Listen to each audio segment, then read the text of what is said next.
Hey everyone, J-Ro here, back with another Final Fantasy 7 Ever Crisis video, and today I'm bringing you my clear for the critical threat, Crash Battle 2 against Rhad N'akiu. Alright, before we get into it, if you could please go ahead and hit that subscribe button and click that notification bell so you can be notified when I post new videos. Alright, so we have a reawakened Rhad N'akiu hunt event, so that means we do get Crash level 2. So let's go ahead and just take a quick look at what all is entailed with this enemy, since it has been a while. Rhad N'akiu itself is weak against both water and wind. It is resistant to all other elements. It is recommended to bring Circle and Diamond Sigil. It is immune to poison, darkness, silent stun, fatigue, fog, and feeble. Physical attack down, physical defense down, magic attack down, and magic defense down.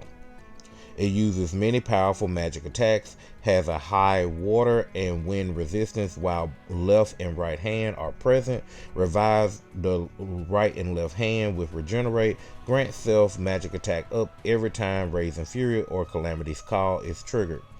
M-Def up is effective against this enemy, as well as defeating the right and left hands first. Alright, so with this, we know we don't need any other major debuffs. For of course physical attack and physical defense and magic attack and magic defense down, but we do need to bring magic defense up. Okay, all right, just for information purposes, the right and left hand are both weak to one of the two elements that Rhad N'akiu is actually weak to. So as you can see, the left hand is only weak to wind, and it does inflict magic attack down and magic defense down, while the right hand still does physical attack down and magic defense down and darkness, but also will but it is weak to water and resistant to all other elements. Okay, so that means you either want to bring a single dual DPS or you want to bring 2 DPS. All right, and the best character to do the water and wind resist down would be Rhad 13, because he has it in one weapon. So without further ado, let's go ahead and jump into the builds. But as always, before we get into my build, let's go ahead and check out our high wind right quick. Here are the stats, here are the abilities, and as far as role streams are concerned, Sephiroth is maxed out. Rhad 13 is missing one of his overspeed nodes, and Tifa is maxed out as well. Alright, so we'll start off with Rhad 13. I do have him running his pilot's jacket, giving him heal and buff debuff extension plus. He in the main hand is running Silver Collar, which, as I mentioned, not only is a 3 ATB Diamond Sigil break, but is wind resistance down and water resist down high tier.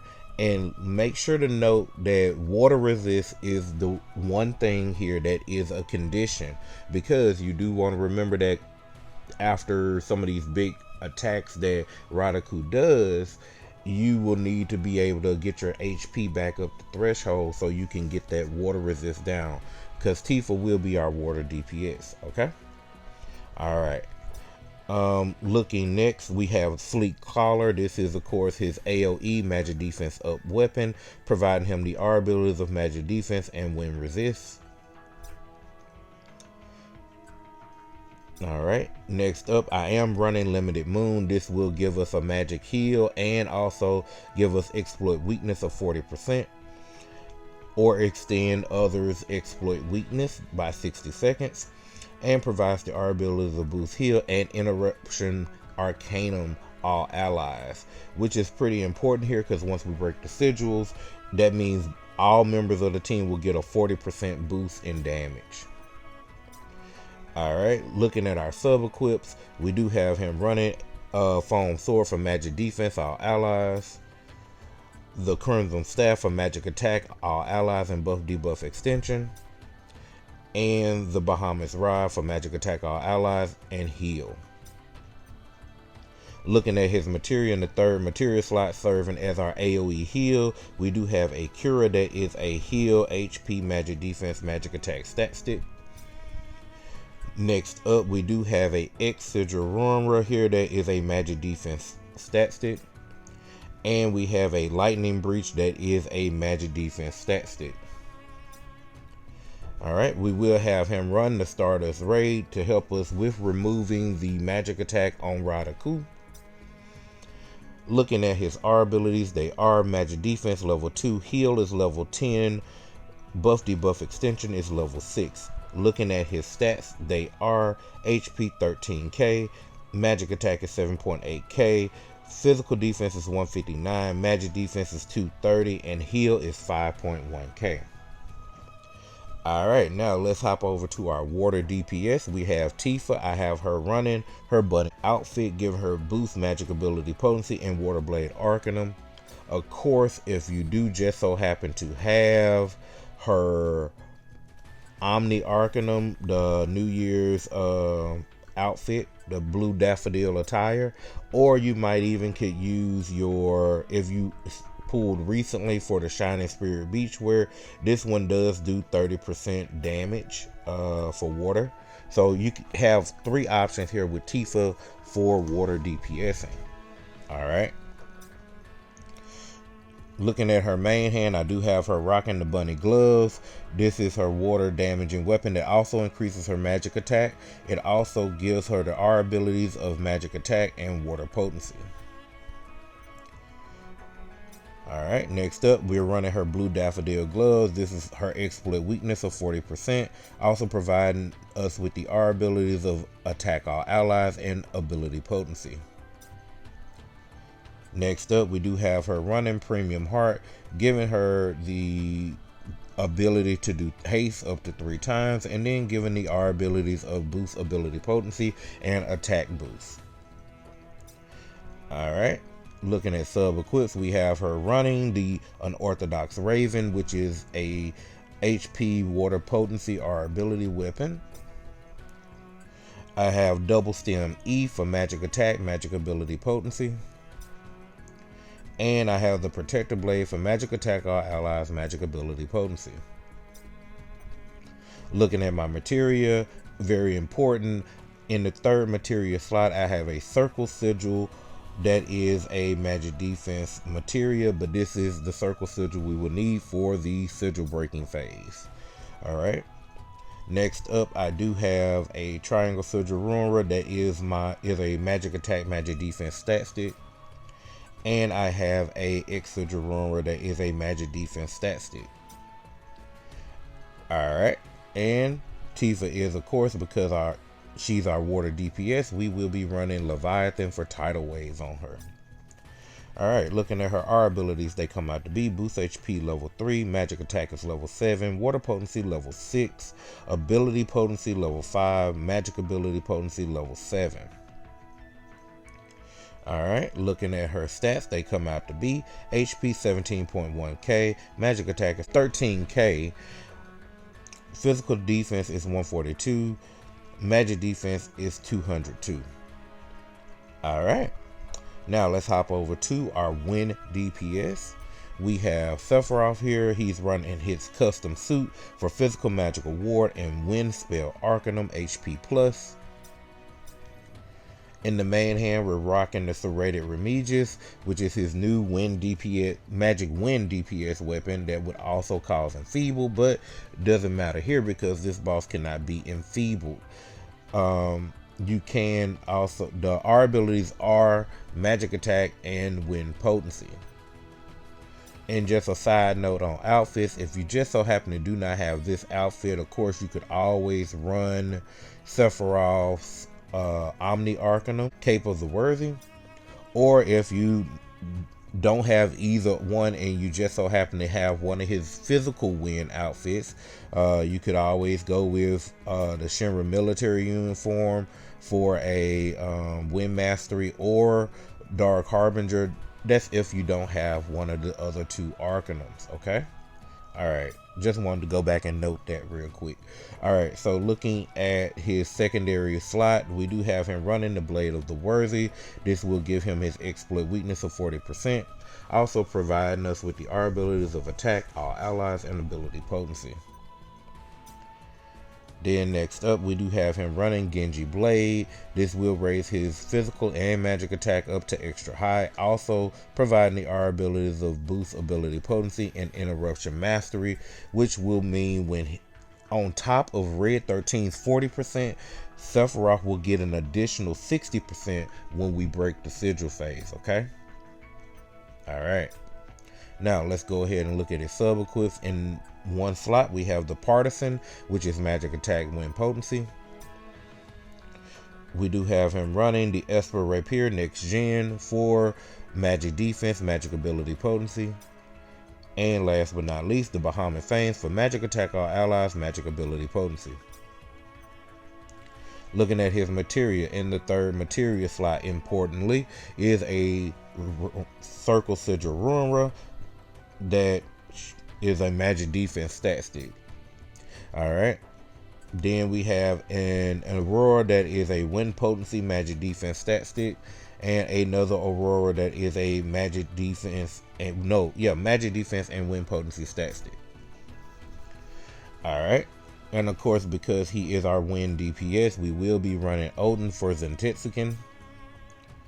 Looking at his R abilities, they come out to be magic attack level 7, magic defense level 3, win potency level 8, ability potency level 5, magic ability potency level 6.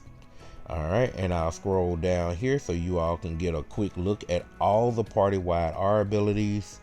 You can take a pause on those if you need to. We will now go over to the stats for Sephiroth. They are HP 14.2k, magic attack is 12.8k, physical defense is 142, magic defense is 254. Alright. So without further ado, let's go ahead and jump in and get this clear against Crash Battle number 2 of Rhad N'akiu.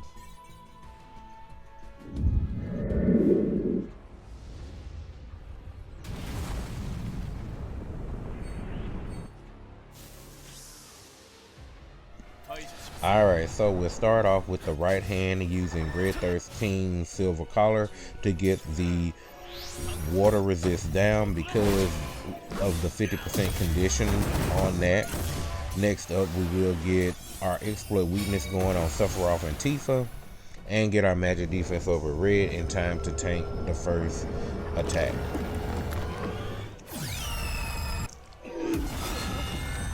Alright. Coming out of this, we want to go ahead and get the next resistance down, the win one on the left hand. That way both resistances are down, because the goal here is to take down both hands before the next move is charged up. Alright, getting Rhad's ultimate weapon in there to get help with healing and also to extend our exploit weaknesses. Alright.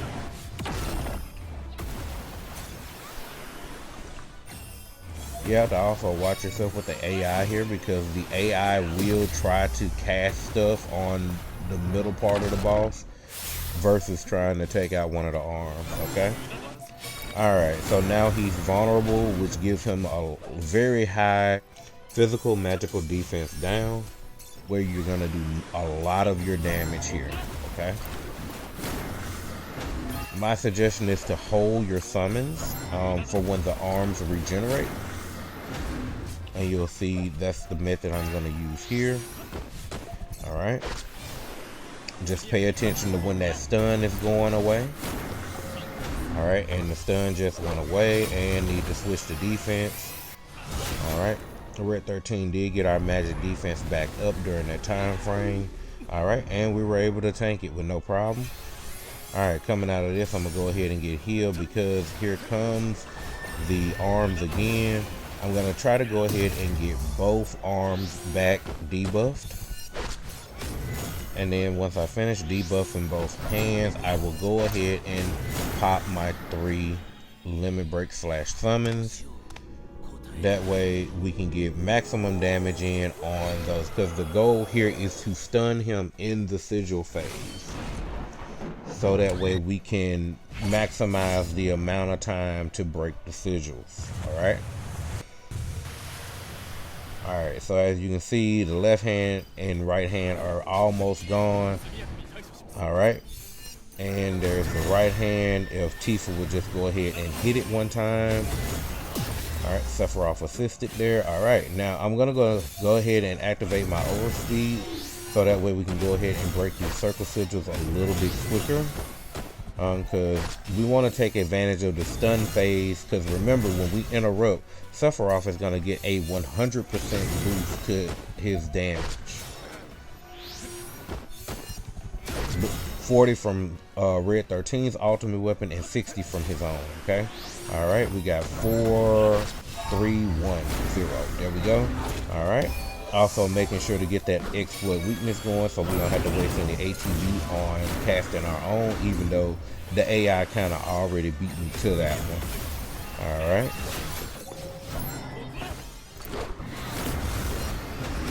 Alright, from here we're just going to keep going. It is an argument that right there I could have used my summons again before those arms regenerated, but I played it safe. We're gonna do the same thing again. We're just gonna debuff both arms before Thundering Wrath can go through. Alright, as soon as that hits, we're gonna activate all 3 again.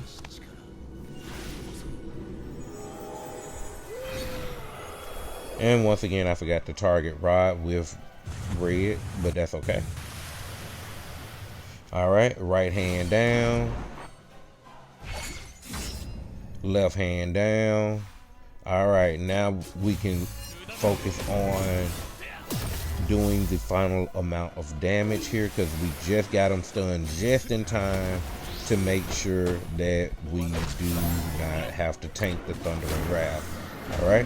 So now we're just straight DPS in here. Activate overspeeds, do what you need to do, take advantage of this phase right here, and finish off Rhad.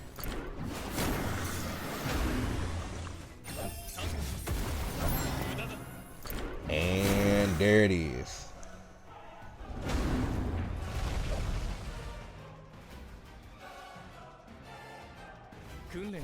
Alright, and there you have it. That is how we take down the Crash Battle 2 against Rhad N'akiu.